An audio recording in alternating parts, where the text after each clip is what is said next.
Magandang umaga po sa ating lahat. Ihanda po natin ang ating sarili sa pag-uumpisa ng ating pananambahan sa umagang ito. Paalala po na manatili po tayong nakamute kung hindi po tayo kinakailangang magsalita. Sama-sama po tayong magpuri sa ating Panginoon sa umagang ito.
Tawag sa pagsamba.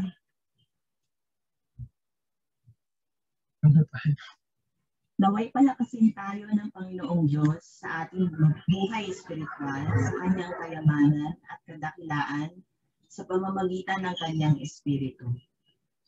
Naway manatili si Kristo sa ating mga puso at isipan sa pamamagitan ng ating pananalig sa Kanya.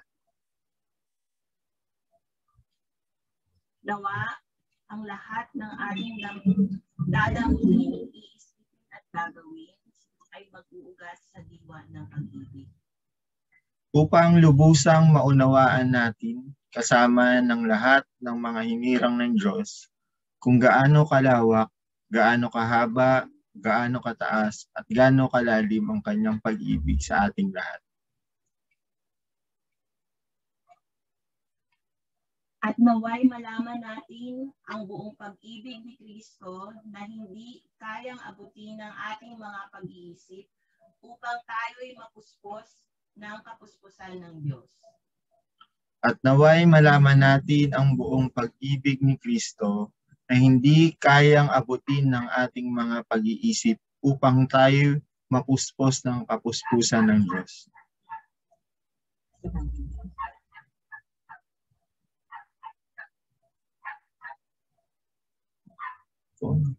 Sa Kanya na makagagawa ng higit pa kaysa maaari nating hilingin at isipin sa pamamagitan ng Kanyang kapangyarihang naghahari sa atin. Sa Kanya ang kaluwalhatian sa pamamagitan ng Kanyang sambahayang pinagtipan. Amen. Awitin po natin ang pambukas na awit.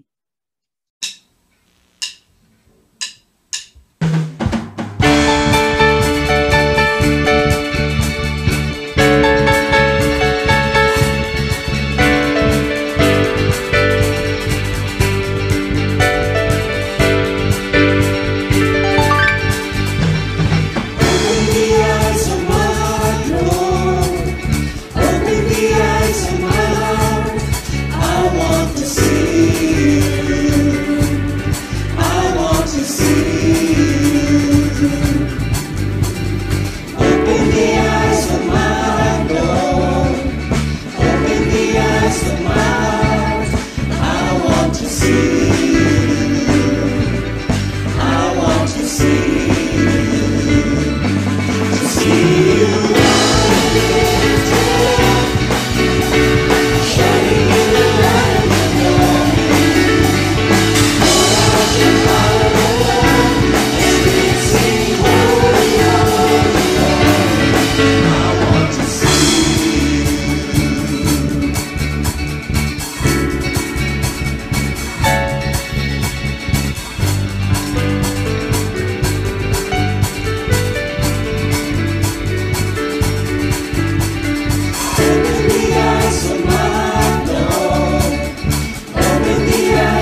pagpuna sa sarili at pagpapahayag ng kasalanan. Linisin mo po sana ang aming karumihan at patawarin mo po nawa ang aming mga kasalanan. Lumapit kami sa iyo, O Panginoong Diyos, at inaming kami ay nagkasala. Patawarin mo po kami. Magkaroon po tayo ng sandali ng katahimikan upang magdidinig.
Tayo po ay manalangin. Dakilang Diyos na makapangyarihan sa lahat, maraming salamat po Panginoon sa iyong dakilang pag-ibig at kapatawaran na pinagkaloob sa bawat isa sa amin. Mga kapatid, kung tunay nating patuloy na inihahayag at pinagsisisihan ang ating mga nagawang kasalanan, ay makakatiyak tayong patatawarin nga ng ating Panginoong Diyos ang ating mga kasalanan at bibigyan ng kapayapaan ng bawat isa, kung kaya't pasalamatan natin ang Diyos na buhay sa katiyakang ito. Amen.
Magandang umaga po muli sa ating lahat. Sana po ay nasa mabuting kalagayan ang bawat isa.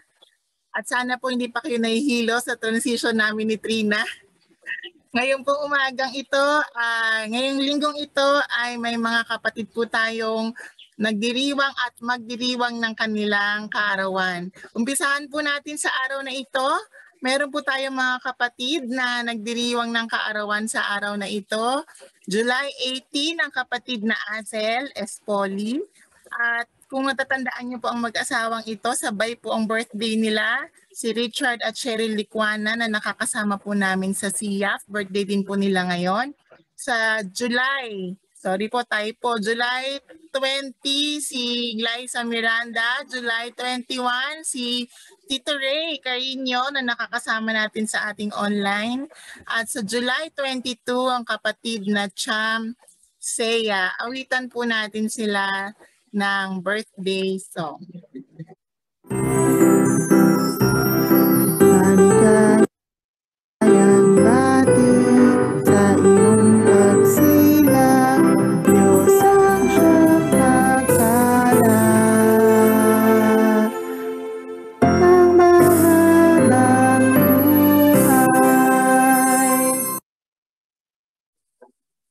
Muli, happy birthday po sa ating mga kapatid, at ang mga kapatid na Perry at Bing Sasil naman po ay magdiriwang ng kanilang wedding anniversary sa July 20. Awitan po natin sila ng isang awit.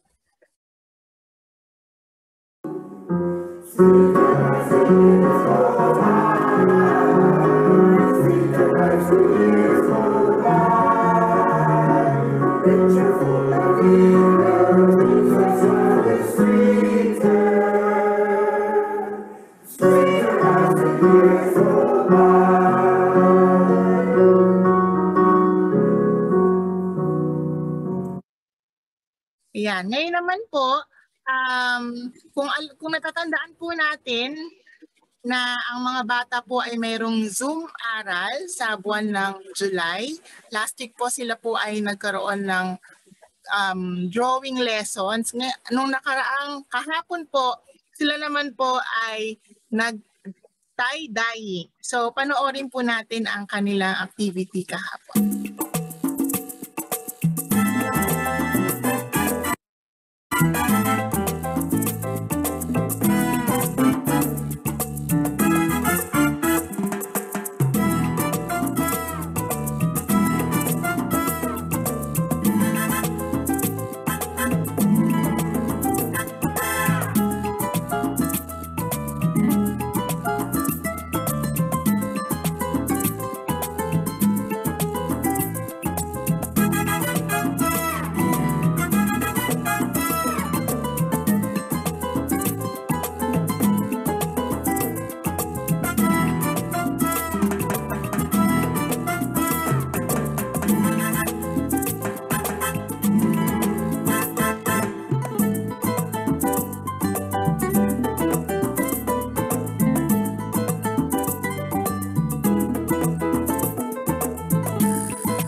Ayan, ang galing nila, di ba? So, next week po ay wala munang Zoom aral ang mga bata. Nakalagay sa ating video, makikita-kita sila muli sa July 31. Bakit, Ate Trina, ano bang meron sa July 31? Pakishare nga po yung screen niyo po.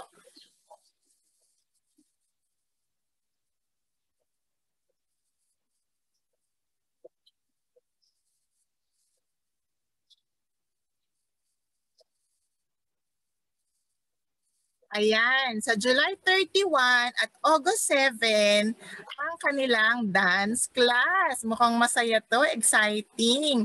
Pero next week, magpo-post muna ang Zoom aral kasi sa July 24 ng 3 p.m., lahat po tayo, hindi lang po mga bata, lalo na po tayong mga adults, mga parents, lahat po tayo ay iniimbitahan sa Sabado, alas 3 ng hapon sa isang Zoom webinar na may title na Stop, Look, and Listen, How to Pause and Respond to Your Feeling and the Feelings of Your Children, Churchmates, and Authorities. So kung wala kayong children, may churchmates naman kayo. So lahat tayo ay invited. Sana po mapuno natin ang Zoom. Kagaya po ngayon may 50 participants tayo. Sana ganito din tayo kadami sa Saturday 3 p.m. Nawa po ay daluhan po natin ang activity na ito.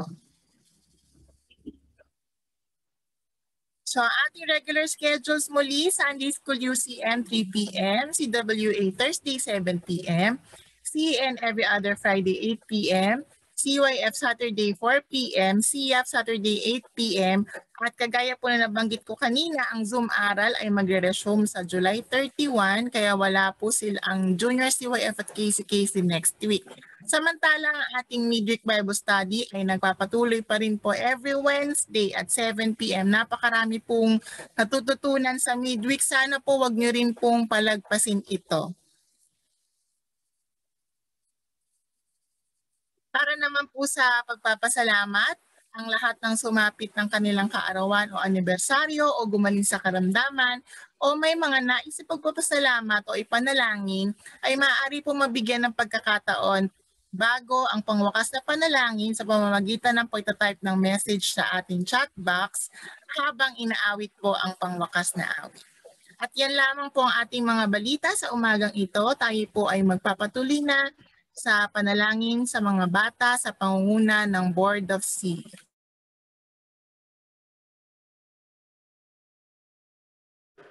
Kung meron po tayong kabataan sa ating tabi o harapan, atin pong ipanalangin sila. Manalangin po tayo. Maraming salamat, Panginoon, sa panibagong linggong ito. Lord, inilalapit po namin ang aming kabataan sa iglesia. Patuloy mo silang pagpalain at ingatan saan man sila magpunta. Panginoon, maraming salamat po sa mga kabataan namin na nagsipagtapos ng kanilang pag-aaral at sa pagtatapos ng school year na ito. Madaming manghirap na nadanas, pati na rin ang kanilang magulang, Panginoon, na itawid ito dahil sa kabutihan niyo. Maraming salamat sa karunungan na ipinagkaloob mo sa kanila. Thank you, Lord, dahil na-overcome nila ang distance learning na ito. Naway ma-enjoy naman nila ang bakasyon nila upang mas maging ready sila sa susunod na school year. Panginoon, tulungan mo din po ang kanilang mga magulang na mapatnubay sa kanila, na mas maging handa sila sa panibagong school year na magbubukas. We know, Lord, na very challenging ito sa lahat, pero alam namin, Panginoon, na mas papagaanin mo ito para mas ma-handle nila ng tama. Lord, inilalapit din namin sila sa iyo upang makadalo sila sa kanilang mga Sunday school at upang mas lumalim pa ang kaalaman nila sa iyo. Tulungan mo sila lalo na pag nadidistract sila. Gamitin mo nawa ang mga tamang tao para mas magabayan sila pag tuwing sila'y nalulungkot, natatakot, nababalisa, at maiparamdam nila na sobra-sobra pa ang biyaya at pagmamahal mo. Ito po ang aming samad na langit sa pangalan ni Jesus. Amen.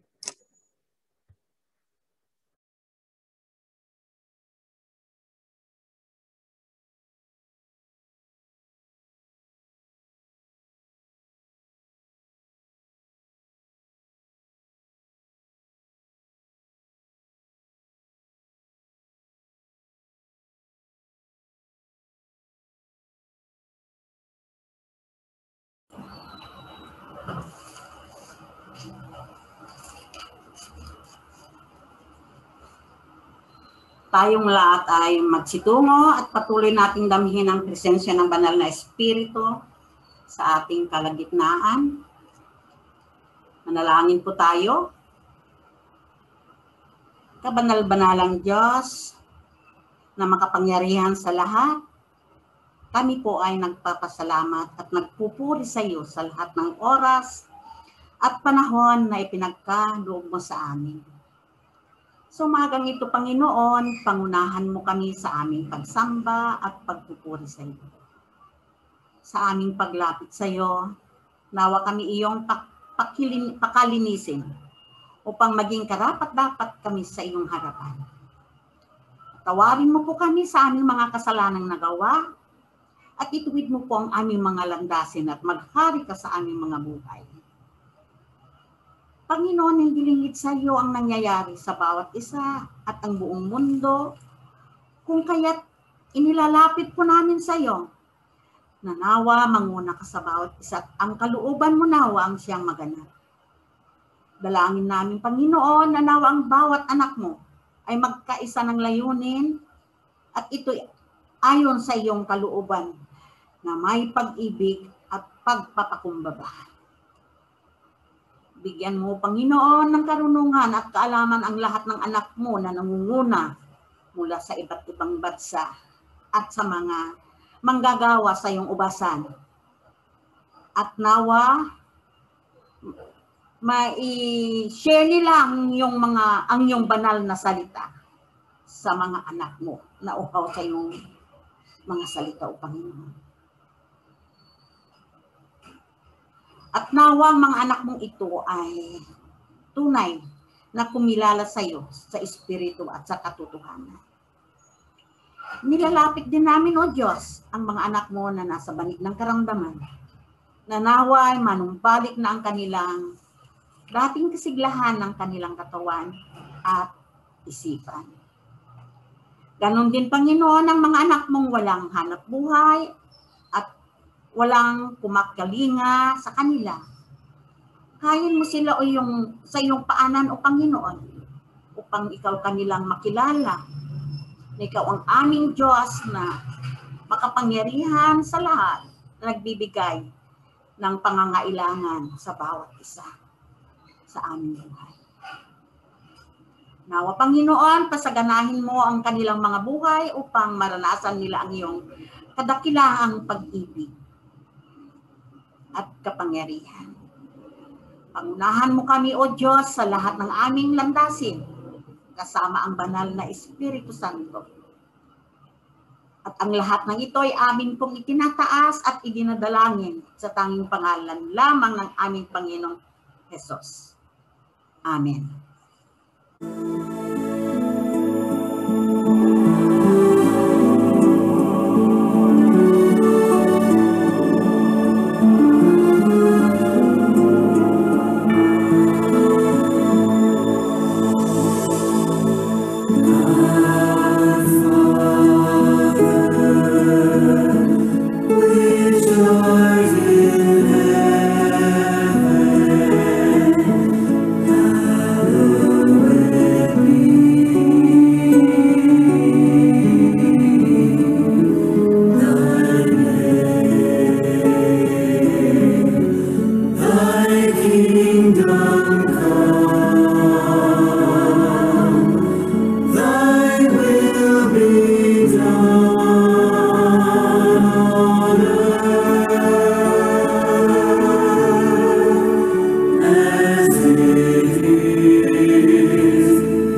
Magandang umaga po sa ating lahat.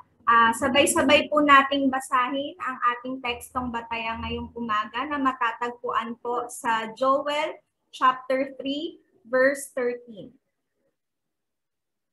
At ganito po ang sinasabi. Ubod sila ng sama, gapasin ninyo silang parang uhay sa panahon ng anihan.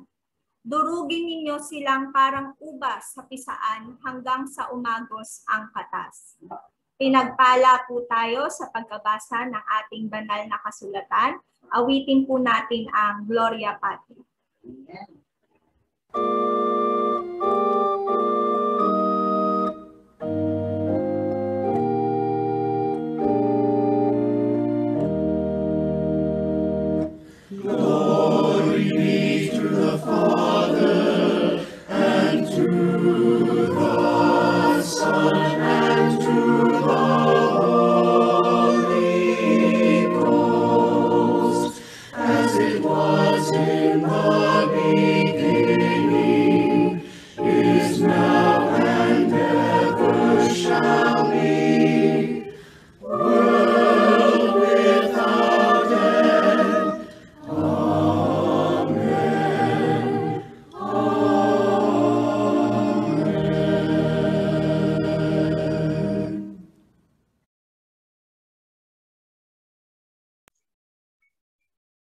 Maraming salamat po.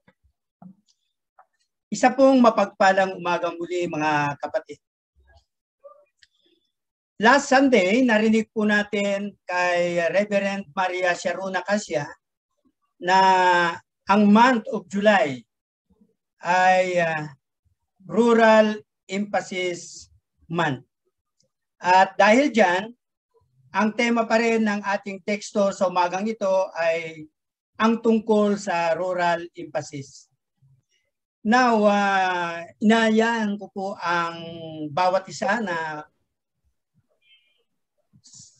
bigyan po natin ng mga 5 seconds. Ipikit natin po ang ating mga mata mga kapatid. At nais ko pong laruin ninyo sa inyong mga imahinasyon na kayo'y nakatira sa paanang bundok ng Banawi Rice Terraces.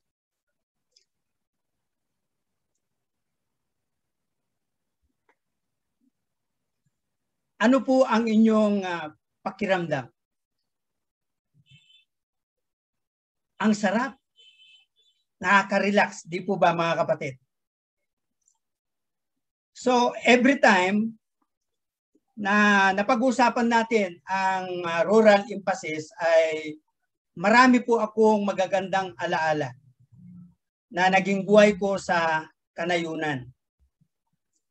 Nakakamiss talaga ang buhay sa probinsya. Lalo't higit, paggising mo ng umaga, mabubungaran mo agad ang napakalinis at napakasarap damhin na simoy ng hangin na nagmumula sa kabukiran. Lalo na po kapag anihan na at mababa pa ang mga fogs. Kung kaya, ang ating pong batayang teksto ngayong umaga ay mula nga po sa chapter 3, verse 13 ng Joel. Manalangin po tayo.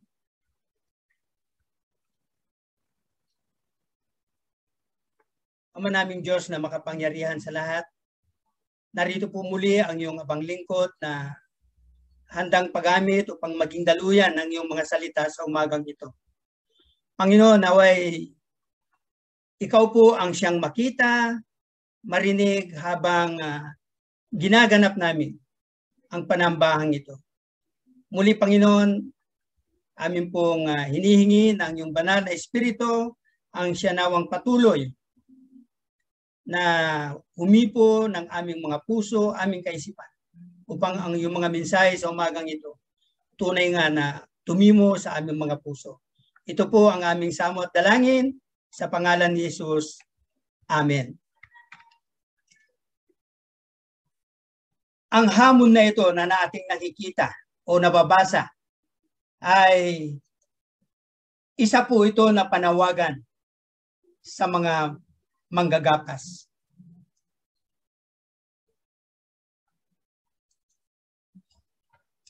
Ganito ang kanyang pagkakasabi. Gamitin ninyo ang karet sapagkat ang anihin ay hinog na. Pumasok kayo at inyong yapakan sapagkat ang pisaan ng alak ay puno. Ang imbakan ng alak ay inaapawan sapagkat ang kanilang kasamaan ay napakalaki. Ito po ang teksto na napili ko mga kapatid. Isang tema na mula nga po sa propesya ni Joel. Na ito po ay isang malakas, malinaw, at isang panawagan para sa mga mag-aaning kalalakihan at kababaihan na lumabas para sa isang napakahalagang gawain ng pag-aani. Kung inyo pong mapapansin mga kapatid, one of the problems in Christian work is that manpower. Hindi po natin problema ang supply, but the urgent need for workers. Ang ating Panginoong Yesus ay nabanggit niya ito sa Matthew chapter 9 verse 37. Ganito po ang sinasabi. The harvest is plenty, but the workers are few. At meron pang nabanggit sa John 4 verse 35 ay ganito rin po ang kanyang sinasabi. Hindi ba sinasabi ninyo, may 4 na buwan pa at darating na ang pag-aani? Ngunit sinasabi ko sa inyo, masdan ninyo ang inyong paligid at inyong tignan ang mga bukid na mapuputi na upang anihin. Kung saan, mga kapatid, ganito rin ka-urgent o binigyan diin o kahalagahan ang pag-aani upang lumabas sa kanyang kaharian. Sa teksto po na ating pong batayan ngayong umaga ay meron po tayong 2 pangunahing punto. Una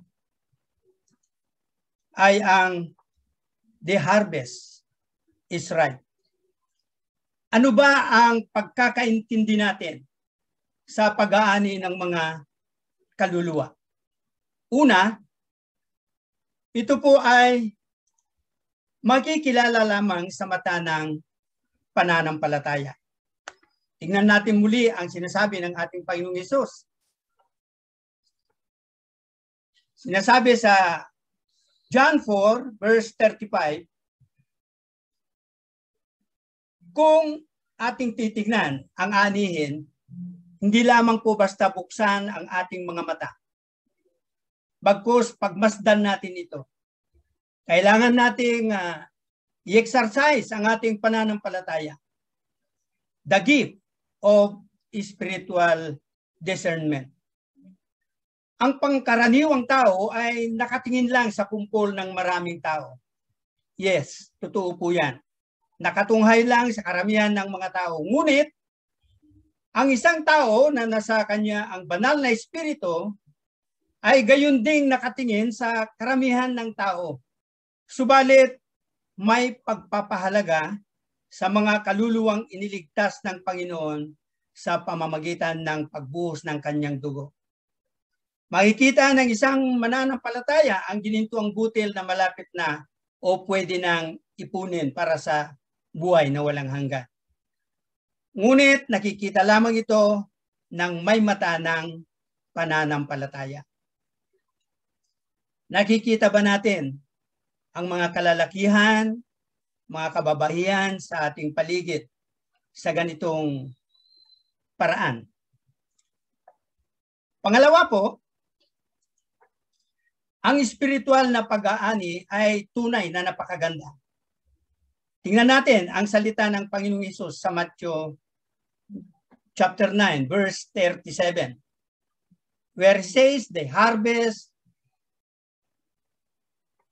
is truly plentiful, but the laborers are few. Kaya't sinabi niya ng ganito. Kaya't kung atin naman titingnan sa Matthew 9, verse 36, ay ganito rin po ang kanyang sinasabi. Nang makita niya ang napakaraming tao na habag siya sa kanila, sapagkat sila ay nangangamba at nanlulupaypay, na gaya ng mga tupa na walang pastol. Ito ang nakita ng ating Panginoong Hesus sa kumpol ng mga tao, kung kaya kumilos siya ng may pagkahabag. At sa John 4, chapter 4, verse 35, ay ganito po ang sinasabi, mga kapatid. Tungkol po ito sa bukirin. Di ba sinasabi ninyo, 4 na buwan pa at anihan na. Sinasabi ko naman sa inyo, masdan ninyo ang mga bukid. Hinog na ang mga trigo at handa ng anihin. Ilan lang ang taong talagang naantig ng Ebanghelyo sa ating lipunan. Ito po ang napakasakit na katotohanan. Na ilan lang talaga ang nagkaroon ng pagkakataon na magtiwala sa ating Panginoon at sa ating tagapagligtas. Pangatlo po, napakahalaga ang bawat pag-aani. Every harvest is precious. Pero paano nga ba natin ikumpara sa pag-aani ang kaluluwa? Isipin natin na ang halaga ng isang napakahalagang kaluluwa. Now, think Marcos chapter 8, 36. Ano po ang sinasabi dito, mga kapatid? Sapagkat ano ba ang napapala ng isang tao? Makamtan man niya ang buong daigdig, ngunit mapapahamak naman ang kanyang sarili. Napakaliwanag po ang sinasabi dito. And yet, there are millions for whom Christ died who are lost. Ito po yung sinasabi sa Lucas chapter 19 verse 10. The Son of Man came to seek, to save the lost. Ganito po sa Tagalog. Sapagkat ang anak ng tao ay dumating upang hanapin at iligtas ang nawala. Milyon-milyon po ang mga nangamatay. Basahin po natin ang chapter 2 ng chapter 3 ng pangalawang Pedro, verse 9. Ganito po ang sinasabi. Basahin po natin, mga kapatid.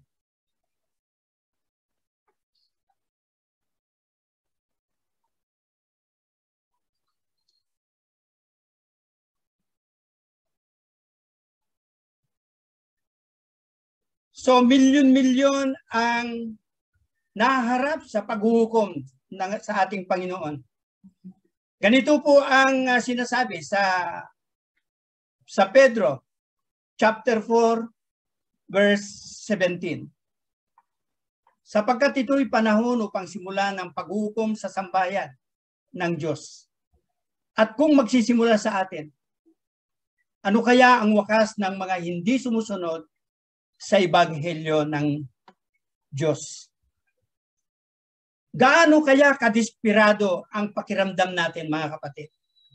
Sa mga kaluluwang walang kinikilalang Diyos sa buhay nila at walang kapag-asa-asa. Basahin po natin ang sinasabi sa Ephesians chapter 2 verse 21 o verse 12. Ganito po ang sinasabi.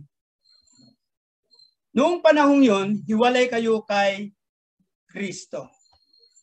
hindi kabilang sa bayang Israel at hindi saklaw ng tipan na nababatay sa mga pangako ng Diyos.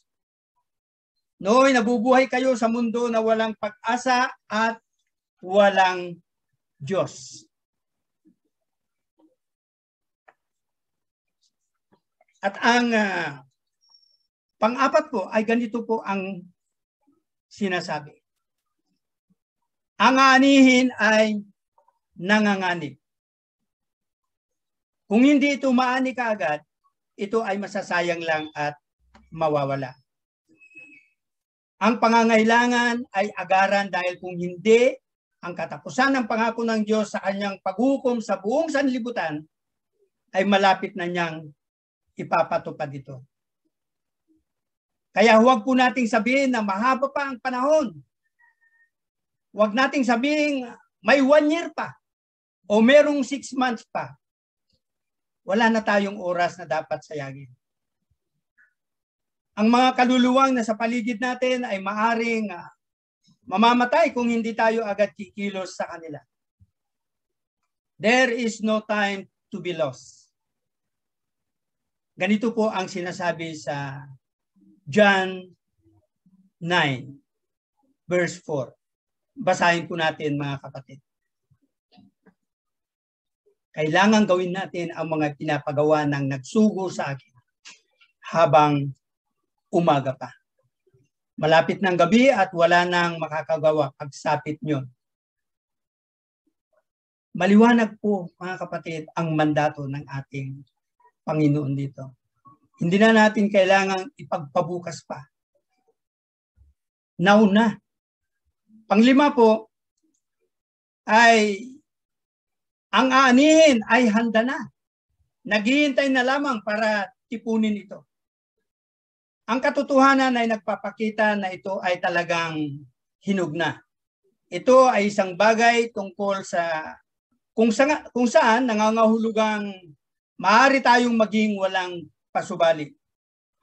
Libu-libong tao ang nasa paligid natin, mga kalalakihan, kababaihan, mga bata, mga matatanda, mga kaluluwang naghihintay na may bahagi sa kanila ang paraan ng kaligtasan, kasiyahan at ituro ang tagapagligtas.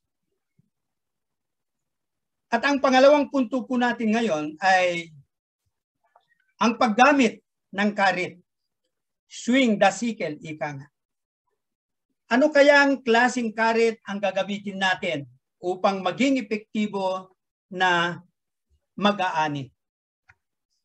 Una, nariyan ang karit ng pamamahayag. Basahin po natin ang sinasabi sa chapter 1, verse 21 ng 1 Corinthians. Ganito po ang sinasabi. Sapagkat ayon sa karunungan ng Diyos, hindi niya pinahintulutang siya ay makilala ng tao sa pamamagitan ng kanilang karunungan. Sa halip, minarapat niyang iligtas ang mga nagpapasakop sa kanya sa pamamagitan ng magandang balita na aming ipinangaral na sa tingin ng iba'y isang kahangalan. Yan po ang sinasabi ni Apostol Pablo. Alam po natin mga kapatid na si Apostol Pablo ay alam na ng bawat isa na inordain siya ng ating Panginoon. Pinangaralan, blines siya ng mahabang panahon. At ibinahagi naman sa atin ang isang paraan ng pag-aani ng mga kaluluwa. The method of preaching the message of salvation. Makapangyarihan ang karit kung ang gagamit nito ay ang puspos o napuspos ng banal na espiritu.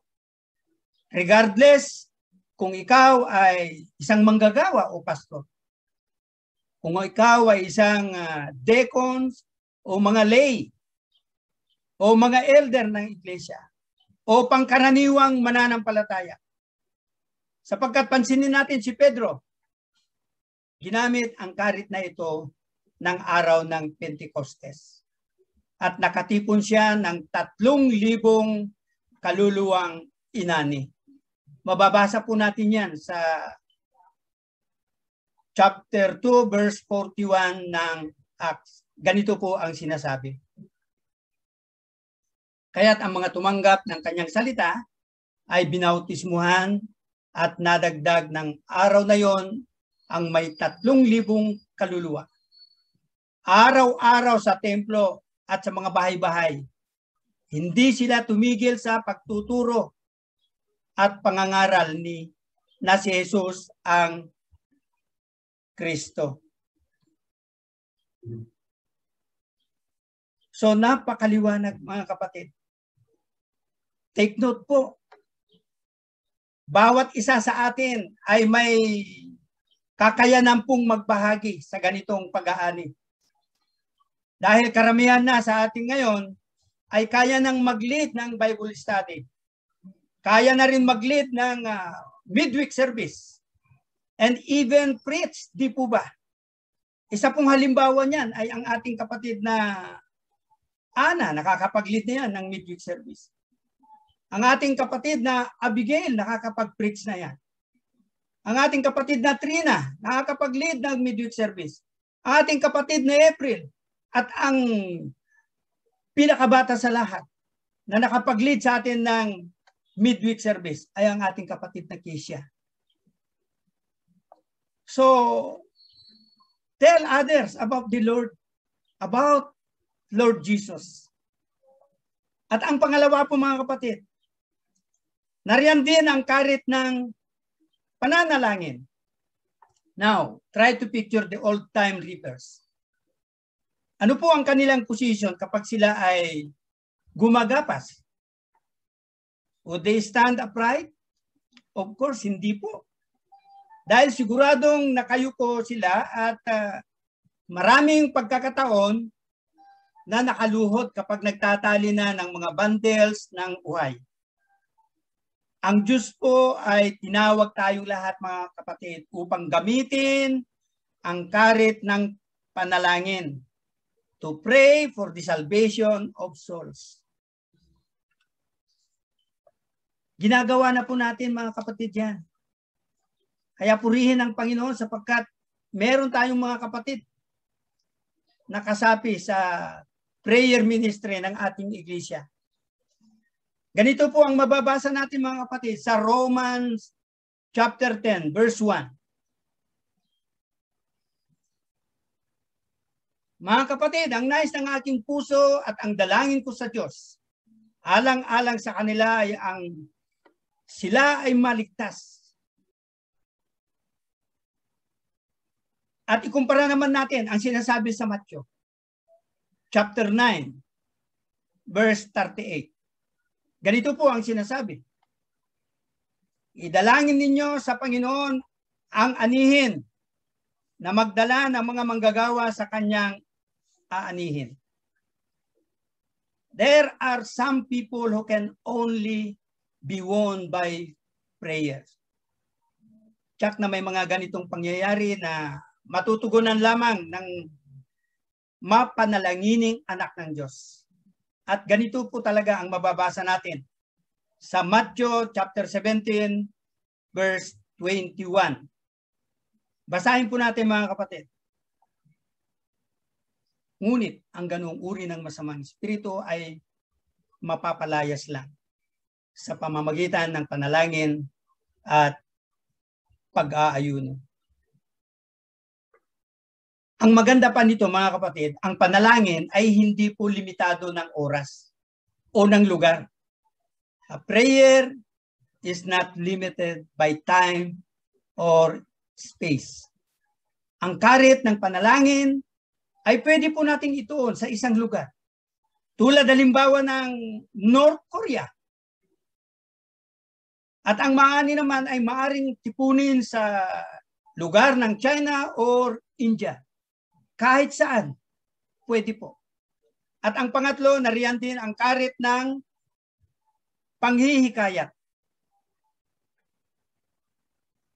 Basahin po natin ang sinasabi ni Apostol Pablo sa pangalawang Korinto chapter 5 verse 11. Kaya nga dahil may takot kami sa Panginoon, ginagawa namin ang lahat para mahikayat ang mga tao na manumbalik sa Kanya. Alam ng Diyos ang tunay naming pagkatao at umaasa akong alam din ninyo ito. Tiyak po na mga hentil ang pinatutungkulan dito. At kasama tayo dyan mga kapatid. Dahil hindi naman po tayo mga Hudyo. But the greatest example of this, apart from our Lord Jesus, was the Apostle Paul. Pansinin natin yung tatlong ilustrasyon ni Apostol Pablo gamit ang karet ng panghihikayat. Ito ay matatagpuan natin sa Gawa, chapter 18, verse 4. Ganito po ang sinasabi. Tuwing araw ng pamamahinga, si Pablo ay nakikipagpaliwanagan sa mga Hudyo at Griego. Sa sinagoga ay sinisikap niyang mahikayat sa pananampalataya ang lahat. Lahat po mga kapatid, hindi po siya namimili. Lahat po ay hinihikayat. Ganito rin po ang sinasabi sa Gawa, chapter 26, verse 28.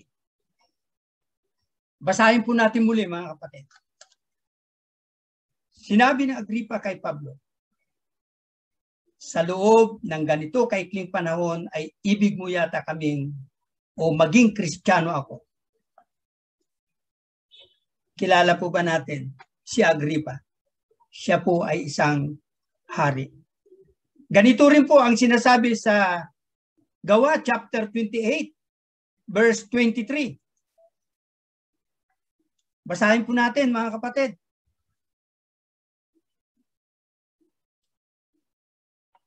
Kaya't nagtakda sila ng araw, marami nga pumunta sa tinitirhan ni Pablo. Pagsapit ng araw na yon, maghapon siyang nagpapaliwanag sa kanila.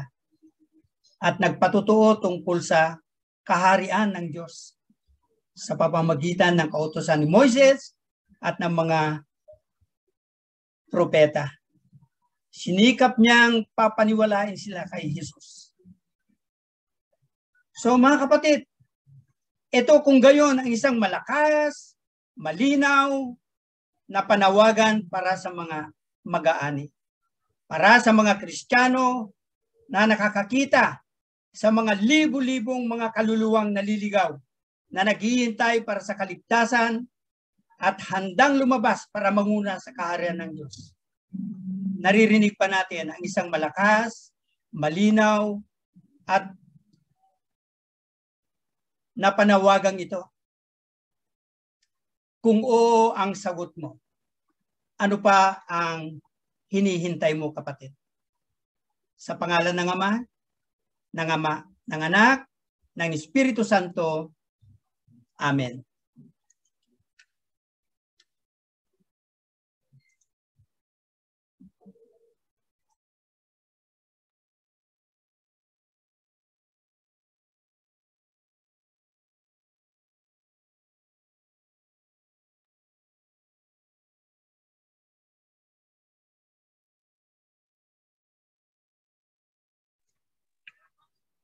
Kinuha ni Jesus ang tinapay at matapos magpasalamat sa Diyos, ay ipinamahagi iyon sa mga tao. Huwag ang pagkaing nasisira ang ating pagsikapang kamtan, kundi ang pagkaing hindi nasisira at nagbibigay buhay na walang hanggan. Awitin po natin ang awit ng paghahanda. Amen.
Sa pagpapatuloy ng ating gawain sa umagang ito ng pagsamba, nais kong basahin sa inyo ang unang Korinto 11:23-29 tungkol sa pag-celebrate natin ng banal na hapunan. At ganito po ang sinasabi. Ito ay sapagkat tinanggap ko mula sa Panginoon ang siya ko namang ibinibigay sa inyo. Ang Panginoong Yesus, nung gabing siya ay ipagkanulo, ay kumuha ng tinapay. Pagkatapos niya magpasalamat, pinagputol-putol niya yon at sinabi, kunin ninyo, kainin nyo ito, kainin ninyo, ito ang aking katawan na pinagputol-putol para sa inyo. Gawin ninyo ito sa pag-aalala sa akin. Sa gayon ding paraan, kinuha niya ang saro pagkatapos maghapunan. Sinabi niya, ang sarong nito ay ang bagong tipan sa aking dugo. Sa tuwing kayo'y iinom nito, gawin ninyo ito sa pag-aalala sa akin. Ito ay sapagkat sa tuwing kakain kayo ng tinapay na ito at iinom sa sarong nito, inihahayag ninyo ang kamatayan ng Panginoon hanggang sa siya ay dumating. Ang sinumang kumakain ng tinapay at uminom sa saro nang hindi nararapat ay nagkakasala sa katawan at dugo ng Panginoon. Ngunit suriin muna ng tao ang kanyang sarili. Pagkatapos, hayaan siyang kumain ng tinapay at uminom sa saro. Ito ay sapagkat siya na kumakain at umiinom ng hindi karapat-dapat ay kumakain at umiinom ng kahatulan sa kanyang sarili, hindi niya kinikilala ng tama ang katawan ng Panginoon. Tayo po ay manalangin. Aming Diyos, maraming salamat po sa mensahe na aming narinig. Gayon din sa paalala, Panginoon, ng mga salitang aming kababasa lamang, Panginoon. Tunay po na sa aming pagtanggap, matagpuan mo ang bawat isa sa amin ay karapat-dapat. At kung hindi man, Panginoon, ay linisin mo kami, Panginoon, sa aming kaisipan, sa aming puso, ang aming mga labi, Panginoon, upang maging karapat-dapat kami doon sa binigay mo sa aming, Panginoon, na alaala na namatay ka para sa amin. Ang iyong katawan ay at yung dugo, Panginoon, ay pinagkaloob mo para sa katubusan ng bawat isa. Salamat, Panginoon, sa mga salitang ito at maging sa gabay ng banal na Espiritu upang ang bawat isa sa amin ay hindi lamang maging karapat-dapat, kami ay lumago at matuto, Panginoon, na sumunod sa iyong mga titubilin. Ito po ang desire ng aming mga puso at panalangin at aming tinataas ito sa iyong matamis na pangalan. Amen. Tayo po ay dumako sa ikalawang bahagi ng ating banal na hapunan. Atin ngayong pagsaluhan ang simbolo ng katawan ng Panginoon na inalay para sa atin.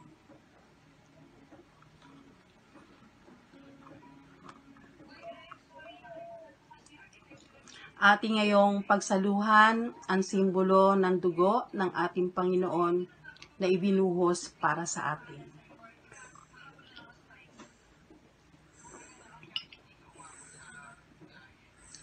Tayo po ay manalangin.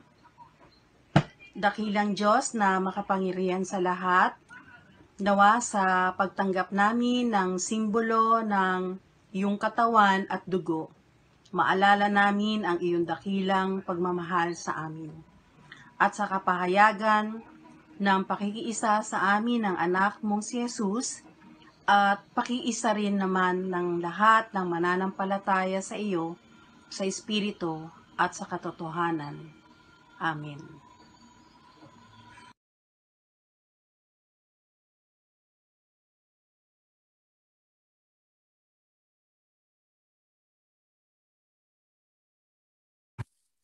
Bago po natin awitin ang pangwakas na awit, ang lahat ng sumapit ang kanilang kaarawan o anibersaryo, gumaling sa karamdaman, o may mga nais ipagpasalamat o ipanalangin ay inaanyayahan pong mag-type sa ating chat box upang ipahayag ang kanilang pasasalamat at panalangin.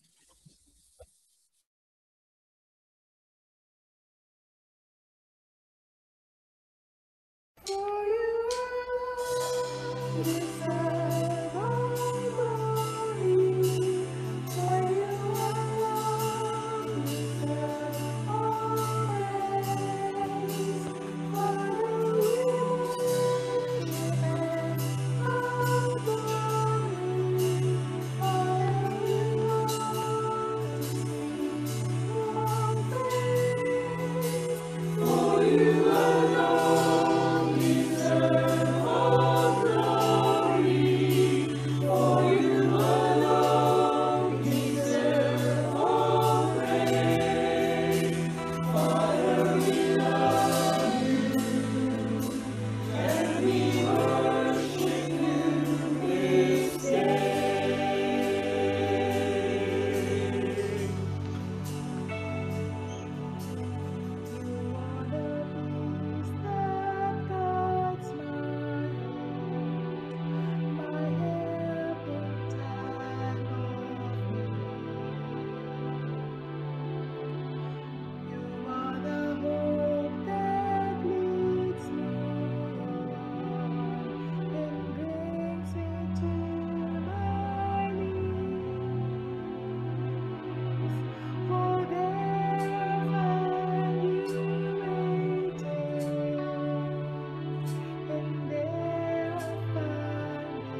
Ay, naku, hindi ko na take note yung mga magpapasalamat ngayon sa araw na to.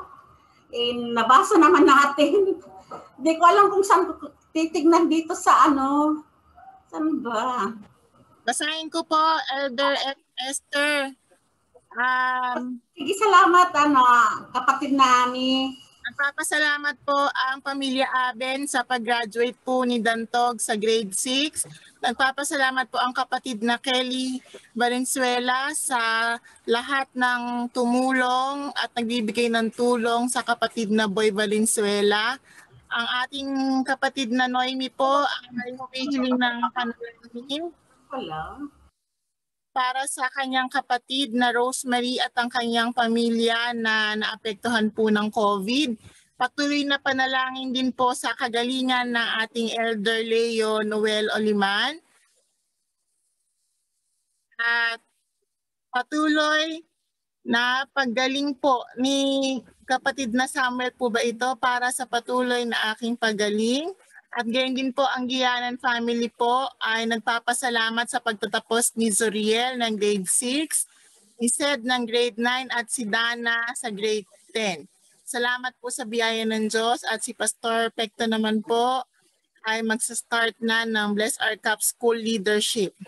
Gayon din po sila James Oliman, ang kanilang pamilya po ay nagpapasalamat sa pagtatapos ni Dorel sa grade 6 ng May Karangalan. Ang kapatid na Ida naman po ay nagpapasalamat po sa kagalingan ng mga kapatid na Royce Valenzuela at Nessa Oxiano at humihiling din po ng panalangin para po sa vaccine ng kapatid na Liberty at Ray Valenzuela. Yun po, Elder Esther. Nakamute po kayo, Elder. Maraming salamat kapatid na Ami sa mo sa akin. Pag-share mo ng mga nandito sa chat chat. Akin pong basahin sa inyo ang sinasabi sa awit. Ito ay matatagpuan sa 121 at ganito po ang sinasabi. Doon sa mga burol, ako'y napatingin, saklulo sa akin saan man manggagaling. Ang hangad kong tulong kay Yahweh, nagmumula sa Diyos na lumikha ng langit at ng lupa. Di niya ako hahayaang mabuwal, siya ay di matutulog, ako'y babantayan. Ang tagapagtanggol ng bayang Israel, hindi natutulog at palaging gising. Si Yahweh ang ating tagapag-ingat, laging nasa piling upang magsanggalang. Di ka maano sa init ng araw, kung gabi ay di ka sasaktan ng buwan. Si Yahweh ang siya sa iyong mag-iingat, sa mga panganib, ikay ililigtas. Si Yahweh ang siyang sa iyo mag-iingat, saan man naroon, ikay iingatan at di ka maano kahit na kailan. Napakaganda ng sinabi ng ating Panginoon sa tekstong ito. Kaya ang lahat ng nagpapasalamat sa kanilang mga birthday, anniversary, ang pagpapala ng Panginoon, nawa ang sumasay ng lahat, bigyan pa kayo ng mahabang buhay at ganon din ang mag-asawa, nawa maging maayos ang inyong relasyon tulad ng mga sinasabi ng ating Panginoon na iingatan ang puso ng bawat isa. Kaya mga kapatid, kagalakan po natin na sa araw-araw ng ating buhay ay naroon ang pag-asa na ibinibigay ng ating Panginoon. Kaya magandang araw po sa ating lahat.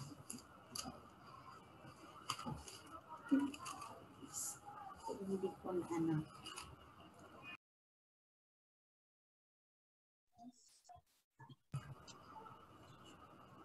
Tayo po ay manalangin mga kapatid.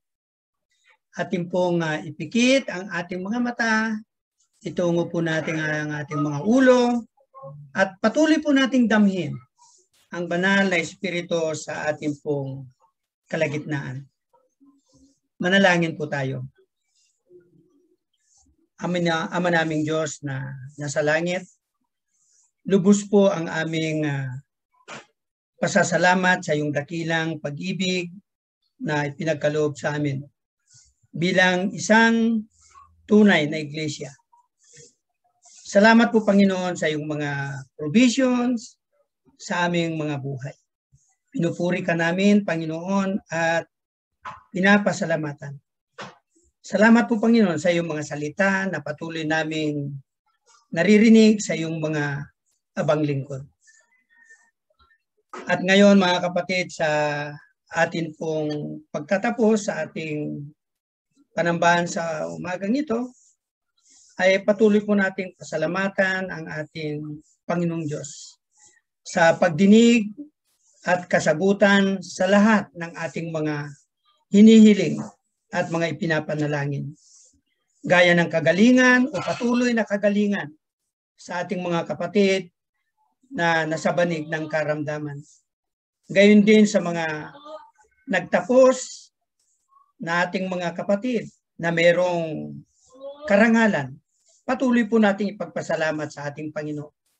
Sa ating mga kapatid na nagdaos ng kanilang mga anibersaryo, nagdaos ng kanilang kaarawan, patuloy po nating ipagpasalamat ito mga kapatid. Sapagkat tunay na wala po tayong magagawa kung tayo ay hiwalay sa ating Panginoon. Kaya maraming salamat po Panginoon naming Diyos sa mga kahilingan ito na patuloy mo ngang sinasagot. Patuloy na ipinagkakalob mo sa bawat isa ang mga blessings na amin pong kinakailangan sa buhay naming pang-araw-araw. Kaya muli, Panginoon namin Diyos, amin pong hinihiling na patuloy mo nga kaming pangunahan hanggang sa ang iyong kalooban ay maganap sa aming mga buhay. Pagpalain mo kami sa araw na ito at sa mga darating pang mga panahon. At ngayon mga kapatid, tanggapin po ninyo ang pagpapala ng ating Panginoong Diyos. Pagpalain nawa tayo ng Panginoon at ingatan tayo. Ilingap nawa ng Panginoon ang kanyang mukha sa atin at mahabag sa atin. Ilingap nawa ng Panginoon ang kanyang mukha sa atin at bigyan tayo ng kapayapaan mula ngayon hanggang sa walang hanggan. Amen.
Good morning po muli sa ating lahat mga kapatid. Minsan pa, hayaan po ninyo na batiin ko po ang lahat ng isang mapagpalang umaga.